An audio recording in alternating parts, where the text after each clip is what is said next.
Meron tayo dito idol B8 sound card, tapos itong mini amplifier natin. Ito siya, no? So ngayon meron tayong viewers kung paano daw i-connect yung sound card or B8 sound card dito sa ating mini amplifier. So ang ating B8 sound card idol, kapag binili natin ito, ang kasama nito, kapag hindi kasama yung microphone, B8 sound card lang ang binili natin, may kasama siyang dalawang connector na ganito.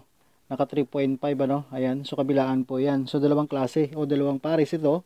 Itong mabibili natin. So dalawa ito. Itong magagamit natin sa dito sa ating live 1, live 2. Pwede din dito sa monitor at saka headset output natin. So kung katulad nito, yung mini amplifier ang pagagamitan natin, dahil yung ating mini amplifier mayroong auxiliary input dito, naka 3.5. So ito lang gagamitin natin, itong connector na din nakasama nitong B8 sound card. Itong 3.5 dito sa input ng ating auxiliary. Ayan. Dulo na to, pwede tayo mag-output dito sa headset or monitor output.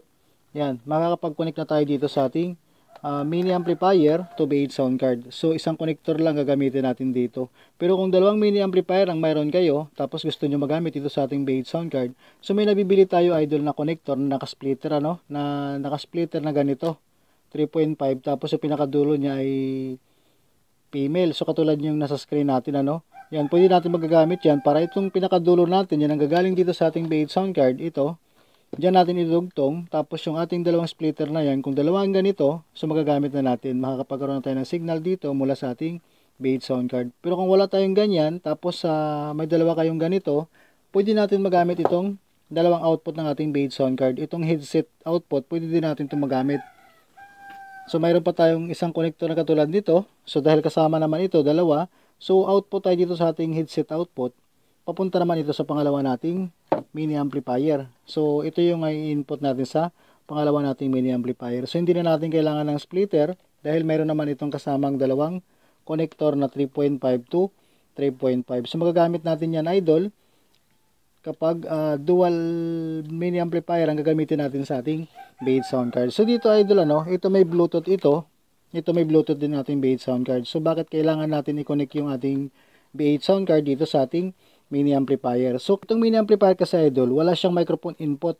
Pero itong B8 sound card natin, mayroon siyang microphone input. Ayan, so may condenser mic dito. Pwede tayo gumamit dito ng dynamic microphone. Basta naka 3.5 connector, dynamic microphone, pwede dito sa ating B8 sound card. Itong purpose niyan idol, lalo pag ang ating amplifier ay walang microphone input. So kapag kinonect natin ito sa ating B8 sound card, dito sa ating auxiliary, ayan, dito na yung ating microphone input, dito na rin yung ating music.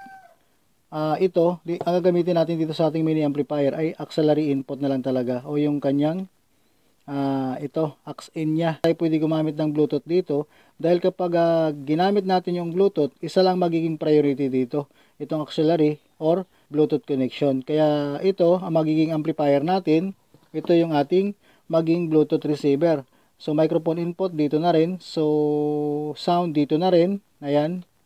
Makapag-adjust na rin tayo dito. So, ito lang ang connector na gagamitin natin, idol, Yan. So, kasama itong 3.5 na to sa ating pagbili sa ating B8 sound card. So, kung mayroon kayong mini amplifier, tapos balak nyo magbili ng B8 sound card lang, so ito lang, kasama na itong 3.5. So, makukonect na natin itong ating B8S model na B8 sound card, tapos mini amplifier. So, kita ng mini amplifier naman, mayroon naman auxiliary input, makukonect natin yan dito sa ating B8 sound card. So mayroon na itong microphone input sa pamagitan nitong B8 sound card natin.